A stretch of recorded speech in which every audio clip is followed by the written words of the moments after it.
Today is Wednesday, September 26, 2018, and you're watching OC News. Our top story, the Keenbrook fire continues to grow, closing down the I-15 North and South freeways. We have live coverage from the growing disaster. Senate members are urging President Trump to withdraw Brett Kavanaugh's Supreme Court nomination after a third accuser has come forward with sexual assault allegations. Bill Cosby has been sentenced jail time after being convicted of sexual assault. Finally, Irvine Park Railroad hosts its 13th annual Pumpkin Patch. We have coverage of the family-friendly event. All this and more, now on OC News.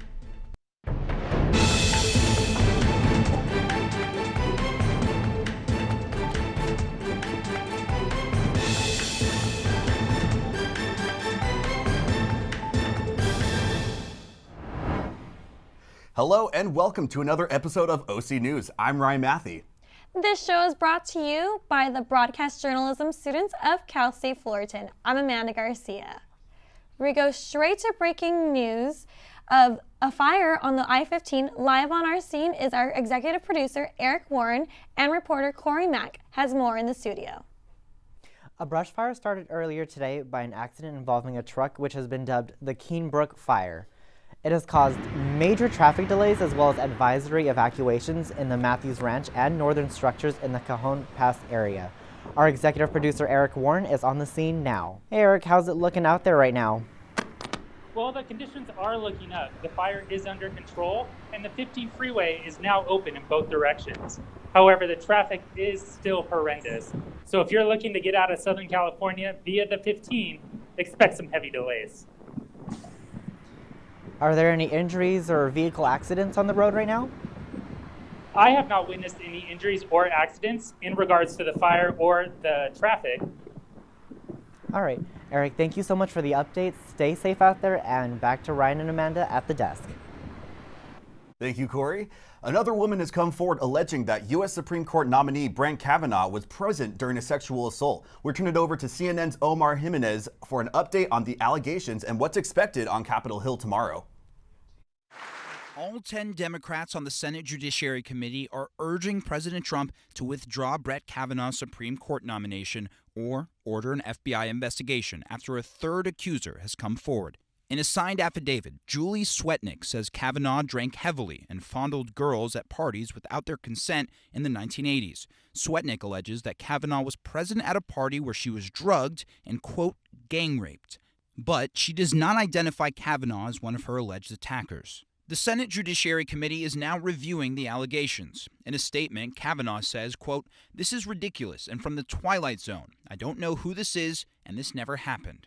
Judge Kavanaugh doesn't know her. This never happened, and he said that over and over and over again, that he never engaged in any of that behavior. Kavanaugh is facing accusations of sexual misconduct from multiple women during the early 1980s, including Christine Blasey Ford's claim.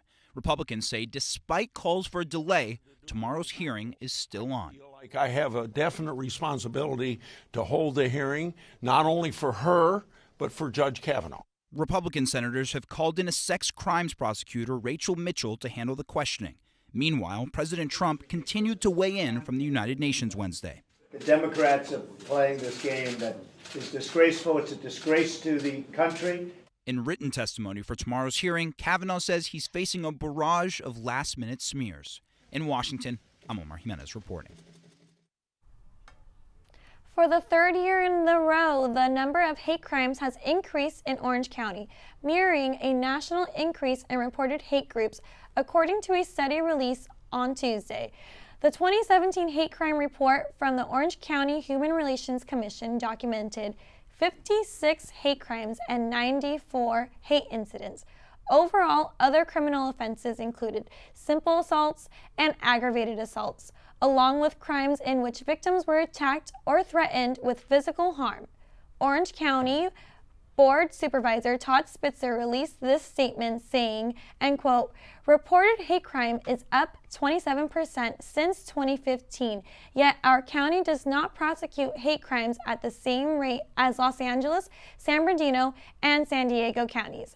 This is a disservice to targets of hate crime and does not speak to the critical need to pursue justice for victims," end quote. Response to the report, the campaign has consisted of increased outreach to community leaders and residents to better understand and report hate crimes and incidents. A public education campaign geared toward youth and the reconvening of the hate crime network. For more information on this collaborative effort, visit nohateoc.com. For the third year this year, the Federal Reserve is raising interest rates on loans. CNN reporter Mary Maloney takes a closer look in today's Consumer Watch. Housing, cars, student loans, and your credit card. Get ready to see interest rates on all go up. The Federal Reserve has raised the interest rate to a range of 2 to 2.25%, saying the economy is strong. Growth is running at a healthy clip. Unemployment is low. The number of people working is rising steadily, and wages are up. Economic experts say nearly everyone will see interest rates go up. If you've got a car loan, you've got a credit card, you're going to have to start paying more money each month. They also say people with variable mortgage rates will also see changes in the long term. And if you rent, experts say landlords may pass down those costs to you. We've got prices increasing in all of the economy. If the price for the landlord goes up, that also means the price for the tenant goes up. Certain car and student loans may also be impacted. Since 2008, interest rates have been close to zero as part of the Fed's strategy to get out of the recession. As the economy improved, the Fed has been increasing rates little by little. This gradual return to normal is helping to sustain this strong economy for the longer run benefit of all Americans. For Consumer Watch, I'm Mary Maloney. In the spirit of Halloween, some individuals are laying in coffins. And some are taking the more traditional route and visiting a local pumpkin patch. This and more after the break.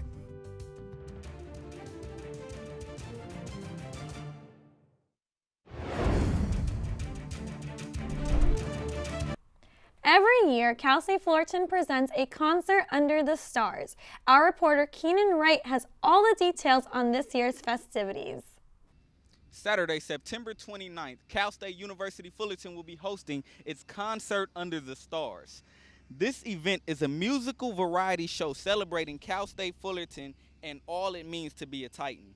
This year's performance features two alumni from the university, Cindy Shay, most recently heard in Disney's animated movie Coco, and Deneen Dyson and the Soul Foundation, who will give us a taste of jazz, Motown, and R&B classics. Now, it is expected to be over 1,000 people that will attend this event. There will be great food, a great fireworks show, and of course, great music. I'm Keenan Wright. This is OC News. Fall festivities are already in full swing in Orange County thanks to Irvine Park Railroad's 13th annual Pumpkin Patch Festival. Our reporter Hibba Berry has more. Irvine Park Railroad's 13th annual Pumpkin Patch Festival kicked off the new season of fall, and families from all across Southern California came to take part in the fun-filled activities. It's a really fun event.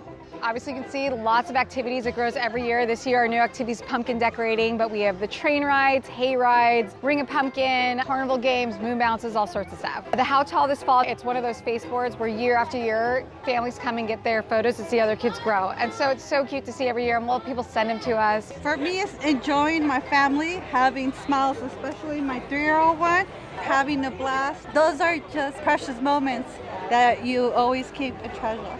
We have a new granddaughter, and we wanted to share the Halloween spirit with her, so we decided to go to this event, and there's a ton of things to do here. The Great Pumpkin Way Off is one of the many fall events being held here at today's Irvine Park Railroad. Now let's go see who has what it takes to grow, well, the biggest pumpkin. The Great Pumpkin Way Off was initially held in different cities until 3 years ago when Steve Horn, co-owner of Irvine Park Railroad, decided to host the competition at his own establishment. One day throughout the patch, we do the Pumpkin Way Off, and we award $8,000 in prize money, $5,000 for the biggest pumpkin that's brought to the Way Off. Last year's competition brought contenders from all over California together. From Sacramento to Lake Elsinore and Pasadena, this year was no different. Oh, it's great. I almost doubled my personal best. My biggest previous to this was 672. This one is 1172, I believe. I watered 7 days a week, and in that watering, I fed every single time. It weighed 1,283 pounds today. The Irvine Park Railroad Pumpkin Patch offers free admission and is open daily from September 15th through October 31st. Reporting in Orange, this is Hiba Berry for OC News. Need to catch up on some much-needed sleep? Well, Six Flags Amusement Park may be the perfect place for you to rest in peace.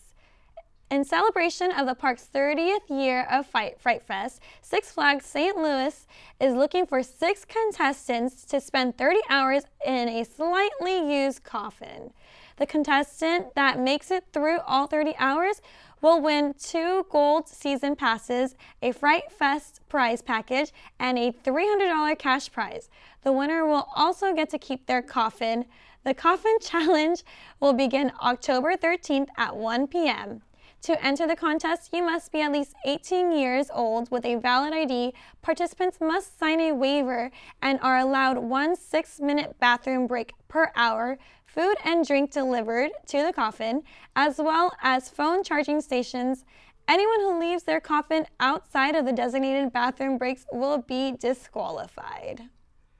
After months of discourse, Bill Cosby has finally met his fate following sexual assault allegations, and Wreck-It Ralph's Tiana is getting a makeover. Our reporter Anna Aragon has this and more. Thank you, Ryan. That is correct. Bill Cosby has finally been sentenced to 3 to 10 years in prison after being found guilty back in April. Cosby will also have to register as a sexually violent predator, which means that anywhere he goes and anything he does will be public information. In 2005, Andrea Constand reported that the assault happened a year earlier when her and Cosby worked at Temple University. At the time, prosecutors declined to file criminal charges due to insufficient evidence. In that year alone, 13 other women came forward accusing Cosby of sexual misconduct, yet nothing was done. What changed from then to now, you may ask? The culture. In 2015, the judge that sealed those documents 10 years ago is the same one that reopened the case and subjected Cosby's conduct as public interest. With the hashtag #MeToo and the hashtag #TimesUp movements, more and more predators are starting to be held accountable for sexual assault crimes, Cosby being the first major celebrity to be imprisoned in the #MeToo era. In a stunning turn of events, the whole fashion world is shook. Michael Kors bought Italian luxury design house Versace for $2.12 billion. After the death of her brother Gianni, Donatella took over and continued to grow the brand. Donatella Versace stated, "Santo Allegra and I recognize that this next step will allow Versace to reach its full potential." Many fans of the brand voiced their opinions on Donatella's Instagram, claiming why she would sell such an iconic Italian brand to an American designer. Versace will now join Jimmy Choo under Michael Kors Holdings Limited, but will change to Capri Holdings Limited as soon as the deal closes.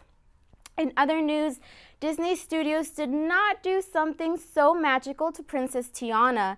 The company came under fire after they released the trailer for Wreck-It Ralph Breaks the Internet, and fans noticed that Tiana's skin and hair color were noticeably lighter.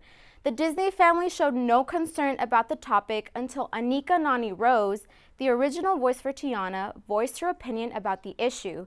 Rose posted a message on Instagram saying that she too was surprised when she saw Tiana's lighter skin and sharper features. She says, quote, "I've been very quiet on this subject because it was important for me to do my due diligence before publicly addressing something as near and dear to my heart and face as Princess Tiana." Noni Rose met with the Wreck-It Ralph team along with the original Tiana animator, and Disney has since released a new trailer where Princess Tiana now looks more like she did in her own movie. That's all I have for you guys today. Back to Ryan and Amanda. Thank you, Anna. Fall is in full swing, but is the weather falling with it? Let's pass it off to our weather correspondent, May Moldez. Thank you, guys. Let's go ahead and look at our national weather forecast today. As you can see over here, Portland and Seattle area is going to be 70s. San Francisco and San Diego area is going to be 90s. As we move over here at Phoenix, it's It's going to be 80s, and Midwest over here, it's going to be at our 70s. And as we look over here at our Dallas, Texas, it's going to be 80s as well. And as we look over to East Coast, over here at East Coast, New York area is going to be 70s and 80s, and Tampa, Florida is going to be 80s as well. And it's very hot weathers all over. As we look over to New Jersey area, they're experiencing some crazy weather. Let's look over the video I have here. As you can see, New Jersey is experiencing heavy rain and heavy floods, and they're looking into a crazy, severe weather storm. Let's go ahead and look over to our current weather today. Currently, we are at 82 degrees with a low of 65s, wind 7 miles per hour, and humidity at 52%. Our sun will set at 6:42 p.m. tonight. Let's go ahead and look over to our 5-day weather forecast. As I've said, we are at 82 degrees. Thursday is going to be 89 degrees, and Friday is 86. Saturday 81, and Sunday 84. Our whole week is going to be having a low of 60s. That's all I have for weather today. Now back to the desk. Thank you, May. Later on this show, we will cover fitness bracelets being recalled, Rams versus Chargers, and CSUF's baseball team dilemma after the break.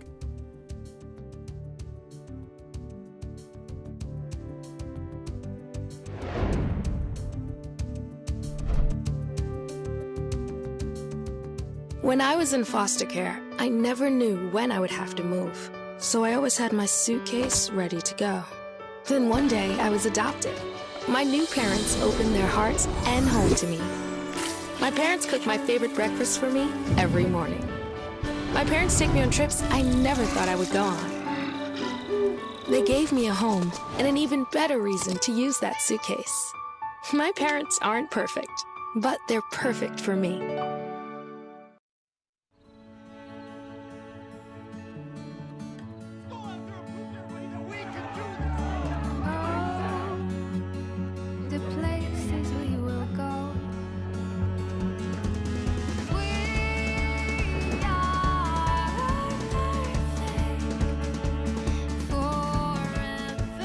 Every seat is a story.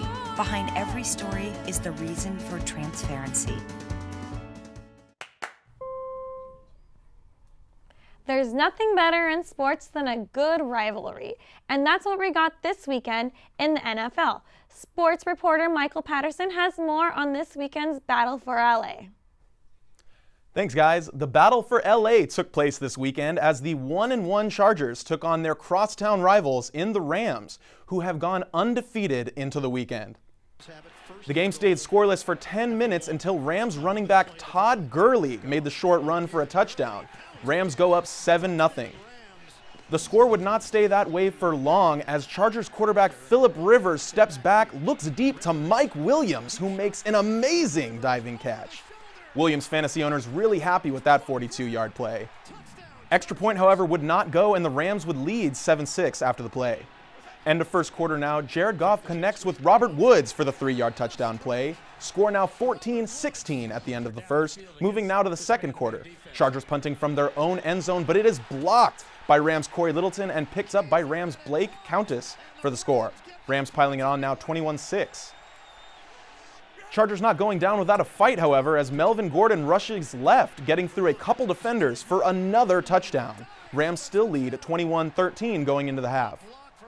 Coming back from half, Goff looks to get a play of his own, throwing deep to Cooper Kupp. Kupp would go on to catch the ball, break a tackle, and score a 53-yard touchdown, raising the score 28-13, still LA Rams in the lead. Chargers still not out of it. Rivers finds Williams for a 20-yard touchdown. Rams leading only by 8 now. Moving quickly now, Goff throws over to the middle to Woods once again for Woods' second touchdown, extending their lead by 2 scores. Rams now lead 35-20. The Chargers now down to their last possession. Driving up the field, Austin Eckler catches it, goes for the first, but fumbles the ball, going for the first down. The Rams would recover the ball and ultimately win the game 35-23 and remain undefeated on the season. Looking local now at CSUF sports, a tough weekend at home for women's soccer as they took on the Denver Pioneers. Currently sitting on a 3-game losing streak, the women look to pick up a win against the struggling Pioneers, getting chances early as the ball is crossed into Haley Brown, who is just short of scoring, wishing she had that one back. The Titans' effort was ultimately not enough as Denver's Samantha Feller is able to score 2 goals in the second half. Pioneers win 2-0. This was the final non-conference game for the Titans women's soccer team this season, and they look to get a win tomorrow against rivals Long Beach State. That's all the top sports stories for this week. Guys, back to you at the desk. Thank you, Michael. Over 30,000 fitness trackers are being voluntarily recalled due to the possibility of the accessories overheating and causing physical burns. The Bluetooth trackers created by the company Provada Health were given away during a promotion between August 2017 and July of this year. According to the U.S. Consumer Product Safety Commission, there have been 13 reports of the device overheating while charging or being used, and 3 of the users suffered burns to their wrists. Cal State Fullerton's beloved baseball team has run into a predicament. The team is struggling to get more funds on top of balancing school life. Reporter Ryan Osborne has more details. Cal State Fullerton has long been known for the baseball program that garnered 4 national championships. Names like Augie Garrido, Phil Nevin, and Justin Turner are all reminiscent with the school. However, what many people don't know is that there is another baseball team from Cal State Fullerton that garners no attention, but still goes out and represents the university day in and day out. I've been with the club baseball team for about a year and a half or so, and I am currently not just a member, but I'm also the representative for the SCICC meetings. So every Friday I basically go in and represent the team and talk about what our updates are for the next few weeks or next few months, basically to inform the other teams what we're doing as a club. The Cal State Fullerton Club baseball team has been around for over 20 years on campus and has continually kept up the baseball legacy. The team has been ranked in the top 25 in the nation at least once every season for the past 5 years. Let me just tell you this. I've had the dream of playing for the NCAA team. It's tough that I haven't got the opportunity, but for this club baseball team and club sports in general, it's a perfect second opportunity, not just for me, but for everybody else as well. So it just feels great to wear the Titans across your chest. The problem for the club team, however, is they don't have the monetary benefits of playing for the official NCAA team, making the players finance road trips, uniforms, and stadium reservations on their own. An additional problem for the club team is the fact that they are also forced to replace their own equipment. Bats, balls, and gloves must be bought with the players' own money. So when it comes to equipment, a lot of it is just on our own. We have our practice shirts, or what we do if we wear them for pregame, we have to pay for those. Our pants we have to pay for, socks we have to pay for. Everything that you see equipment-wise, we pay for. It's not like the NCAA team where they get everything because they're sponsored. They're sponsored by Easton, so they all get bats and gloves and batting gloves. And they're also sponsored by Nike, so they get cleats and undershirts and of course the nice jerseys. And for us, we have to save up, or we have to, going back to working and going to school at the same time, we have that money that we save up so we can pay our team dues. Yet even though the team has continually made sacrifices to continue playing, they wouldn't trade the experience of playing for Cal State Fullerton for anything. So it's pretty tough to stay consistent and be a top team, but at the same time, just to represent Fullerton, it's an honor for all of us to be able to say that, hey, we are Cal State Fullerton and we do play for the school, and it's not NCAA, but we still don the Titans and the Fullerton proudly. If you would like to support the Fullerton Club team at an upcoming game, simply visit their page for upcoming schedules and tournaments in Southern California. For OC News, I'm Ryan Osborne. Friday night is Cal State Fullerton night at Angel Stadium. The Angels will face off against the Oakland A's, and CSUF students are encouraged to attend. As part of CSUF night, you can save on Angel tickets and get a CSUF-themed Angel hat. Get discounted prices on seats in field reserved, field box, terrace box, right field MVP, right field pavilion, or right field pavilion, and sit with your fellow Titans. Thank you for tuning in today. We would love to hear from you. Make sure you follow us on our social medias at OC News CSUF. And before we leave you tonight, we're going to take a look at a video that has gone viral. Little 7-year-old Malia Emma Chandrawidhaya crushing the national anthem during the LA Galaxy game. And might I just say, Fergie might want to take a few notes.